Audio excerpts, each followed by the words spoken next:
Good morning, good afternoon, and good evening, wherever you are and whatever you're doing. I hope you're having a fantastic day. Today, I'm going to be reviewing and breaking down one of the most powerful builds in Elden Ring patch 1.09. Please note this build does primarily focus around bleed because a few of the recent buffs have made bleed builds really viable again. However, that does mean that bosses that are immune to bleed are going to be very strong against this build. So specifically, if you're looking for a build for the Elden Beast, I have another very different, very powerful build coming in a few days that will help you out with that. However, for a build that's going to help you crush pretty much the entirety of the rest of the game, stay right here. And one more very important thing before we start, please note there is a massive bug with version 1.09 at the moment that is affecting almost all buffs that are supposed to increase the damage output of incantations, sorceries, and other abilities. Hopefully this bug will be hotfixed by the time this video goes out, or hopefully soon after, but if not, please make sure you take that into consideration when reviewing other builds. A few examples of this bug: when the Howl of Shabriri buff is added to an incantation, say for example the Flame Sling, this is supposed to increase damage output by 25%. However, the damage is largely unaffected and stays exactly the same in most circumstances. This is also the same with the 15% damage buff you're supposed to receive from Golden Vow. It currently does nothing. And many others such as the Rallying Standard, Exalted Flesh, and Flame grant me strength. So, as I say, if you've seen any other builds recently advising you to use buffs as part of the build, please take these with a pinch of salt because they may have not done the proper testing, and these builds probably don't work as advised. And a shout out to Glitch Unlimited, a link to the video I'm talking about specifically will be down in the description, who has very kindly showcased a load of these bugs in action so you can see all of the buffs that are currently not doing anything. The main buff we're using for this build is Seppuku, which seems to be unaffected and is as powerful as ever. So now that you know that very important piece of information, enough of the intro, let's get into the build and look at this new and improved variation of another incredibly powerful bleed build that I tested out a while ago. I don't want to keep you waiting anymore, so let's talk about the most important part of the build, the weapons. And for this build, we are going to be dual wielding Beastman's curved swords. And the two main reasons we've opted to use these over the Scavenger's curved blades are, firstly and most obviously, you can only legitimately get one of the Scavenger's curved swords per playthrough. So really, you can't pull off that full build until you are quite a way into New Game Plus. Whereas this build we can fully utilize in base New Game. And the second reason is that the full build will actually produce more damage output than the Scavenger's Curve Sword, because we are going to be speccing into strength scaling rather than dexterity. And the strength scaling on the Beastman's Curve Sword will yield more attack rating than the dexterity scaling on the Scavenger's Curve Sword. And as for where to get these weapons, it is actually very, very easy. There may well be a much more inefficient farming spot earlier on in the game because you do meet one or two beastmen throughout your playthrough, but the most effective spot by far is the very first Site of Grace here in the Crumbling Farum Azula. Just leave the room, turn right, and there are 7 all wielding this weapon. So even though it is a very low drop rate, because you're going for an arcane build, you already have higher item discovery, and because there are 7 of them, hopefully it will only take you a few runs before 2 of them drop for you. That is where and how to get these awesome weapons. Next up, let's move on to the stats needed to use them. Then we'll talk about the armor and talismans and how to put them to good use and things like that. Let's head over to Renala so I can show you where exactly your points want to go. The starting class I chose for this particular playthrough was the Prisoner, because I was initially going for an intellect build, so my stat line won't be quite as efficient as yours can be.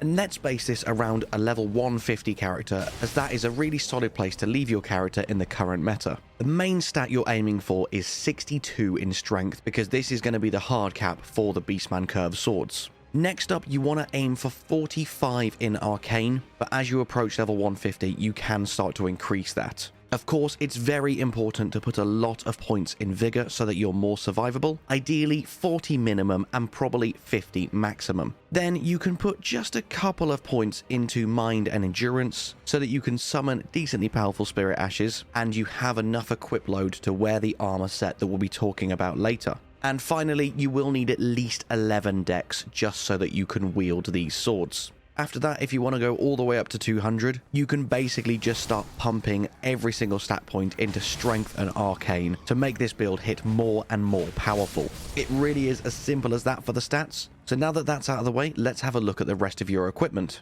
The first thing we'll look at, obviously, is what Affinity and Ashes of War to apply to your Beastman's Curved Sword. Both of them want to have Blood Affinity, and when maxed at plus 25, that will give both of them 114 blood loss buildup, which is far more than a maxed out Occult Scavenger's Curved Sword. And as I say, with putting these in Blood Affinity over putting the Scavenger's Sword in Occult, we also have a higher attack power. So they have more attack and more blood loss buildup than the Scavenger's Curved Sword. Now, for the Ashes of War themselves, obviously you can only get one seppuku per playthrough, so one of them wants to have seppuku and the other one Bloody Slash. Now, a lot of people overlook Bloody Slash because you get it so early on in your playthrough. It is actually dropped by the Godric Knight when you defeat him at the top of Fort Height. And because this scales nearly infinitely with your weapon upgrades and your arcane stat, it is actually insanely devastating in the end game. And as you will see, it's dealing around 3,000 damage without any buffs, because they're all broken at the moment. And of course, seppuku, as we all probably know by now, that is going to increase your attack power, immediately cause blood loss, which will trigger many other parts of the build, and it will improve your ability to inflict blood loss. This actually coincides hand in hand with making Bloody Slash deal even more damage. And seppuku is found on the Frozen Lake, east of the Freezing Lake Site of Grace, and it's dropped just here by an invisible scarab. Now, to make these blades, along with Bloody Slash, deal the maximum amount of damage, you will want the following armor and talismans. We have got the White Mask of Vare, which you will be awarded near the end of Vare's questline once you defeat all 3 of the nameless White Masks. And this will raise your attack power when there is blood loss nearby, and there is always going to be blood loss nearby. Pair this with the Lord of Blood's Exaltation, which does the exact same thing. You are now dealing devastating amounts of damage every time anything triggers blood loss. That includes when you use seppuku on yourself. And the Lord of Blood's Exaltation is dropped by Esgar, Priest of Blood, at the bottom of the Lanedale Catacombs. Next up, we've got the Raptor's Black Feathers, which will strengthen jump attacks. And as I say, when we come onto the movesets in just a second, you will be using jump attacks a lot. I will explain why once we've finished talking about the gear. And the Raptor's Black Feathers are found in the Sage's Cave in a chest behind an illusionary wall. And speaking of jumping attacks, we will be pairing this with the Claw Talisman to make jumping attacks deal even more damage. And that is found here in Stormvale Castle on a corpse situated atop a watchtower. Next up, you just want to equip the strongest greaves and gloves that you can, and ideally get your poise at 52 or more. 52 is a very key number for low to medium equip load builds, because this is the first point where you will start to notice a considerable reduction in the amount of times you are staggered by enemies' attacks. Pretty much any poise below this limit is going to do absolutely nothing for you. For the longest time, I was running with Malekith's set and nothing else that increases poise, and I believe that gives you exactly 50, which is just 2 points shy of that first cap. Below 50, it is going to do absolutely nothing for you. So using these 4 armor pieces here, the Veteran's Gauntlets, and the Bullgoat Greaves, means I've got 56 poise and I'm being staggered far less often. So as I say, whatever gloves and greaves you can to get you above 52. And finally, we are going to be using the Rotten Winged Sword Insignia Talisman, because these 2 weapons attack very, very fast and lots. And every single attack is going to continually raise our attack power. So as we're fighting big enemies with massive health bars, we're just getting stronger and stronger throughout that boss fight. And this is actually earned after you choose to assist Millicent to successfully defeat her sisters. So make sure you follow her questline through to the end if you want this one. And finally, the last talisman is completely interchangeable depending on who you're fighting at the time. I personally think the Dragon Crest Great Shield is amazing because, as it says, it will enormously boost your physical damage negation, reducing physical damage you take by something crazy like 20 or 25%. Or if you're fighting enemies that deal a lot of a specific element, such as fire or holy, then you can equip that talisman respectively. That's it for all the gear you want to use, so in the next segment of the video, I'll now talk about the attacks you want to use, and exactly why we have chosen this armor and these talismans to make sure we're getting the most out of them and dealing as much damage as possible. So obviously we're going to start off by applying seppuku, and you want to make sure that the sword that has seppuku attached to it is your left-handed weapon. You will put your right-hand weapon away, use seppuku, and then pull the right-hand weapon back out again. This then allows you to use Bloody Slash without accidentally removing the seppuku buff from your other weapon. The reason I call this out specifically is because it's a little bit counterintuitive at first, because if you have a shield equipped in your left hand, the Ash of War on your shield will take precedent. However, if you're power stancing two of the same weapon, the right hand Ash of War will take precedent, so make sure Bloody Slash is in the right and seppuku is in the left. Now, just by applying seppuku and triggering all of your talismans and armor that interact with bleed, your Bloody Slash is now going to deal thousands of damage, and that's without even coming onto the other buffs that you can apply to yourself that aren't currently working. So when you're getting up to level 200, if you wanted to put a few points into Faith, you could also use things like Flame Grant Me Strength, you could use the Exalted Flesh, you could use Golden Vow. All of this is going to make you deal more and more and more damage. But for now, as you can see, it's already insanely devastating. This is without any buffs, this is without a great rune equipped, and most importantly, this is on base new game because we're not needing to chase duplicates of anything. So it's very accessible for everyone. Now, apart from spamming Bloody Slash, as you'll have seen, the other main thing we're doing is jump attacks, and that is to utilize the Raptor's Black Feathers and the Claw Talisman, both of which significantly increase how much damage we do with our jump attacks. And this is also exactly where the Rotten Winged Sword insignia comes in, because with each jump attack or running attack with the curved swords, you deal 4 attacks in tandem, dealing insane amounts of damage and blood builder.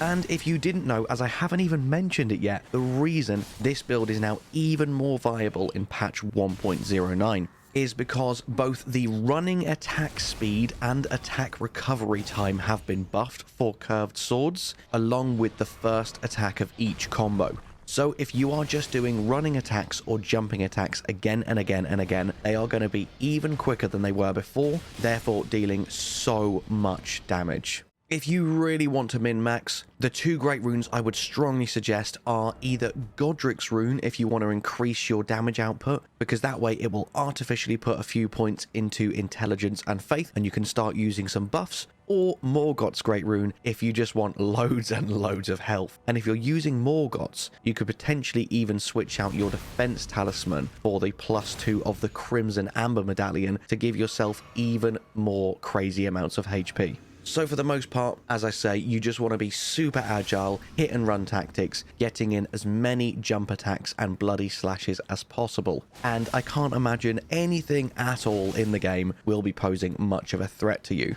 And I must apologize for the lack of boss footage in this build, but I have specifically got this character to the end of base New Game, and I do not want to move them over into New Game Plus in preparation for the Elden Ring expansion. And if you would like to know my reasoning and the why behind what I've just said, make sure you go check out my expansion speculation video. I explain all about New Game Plus there. For now, let's get back to this build and finally review the mixed Physick options. Actually, just very quickly before then, I wanted to give a huge shout out and thank you to all of our YouTube members and more importantly, all of our Patreons. It's a very different platform, it's a very unique way of supporting your favorite content creators and it helps out hugely. So honestly, truly, from the bottom of my heart, every patron here is an absolute angel. I love you. Thank you so much. Now, the mixed Physick. You do have a bunch of different options with this build, but let me share with you my favorite 2. That is going to be the Strength Not Crystal tier, because it will give you +10 strength for the minute or so that this is active, meaning you do even more damage.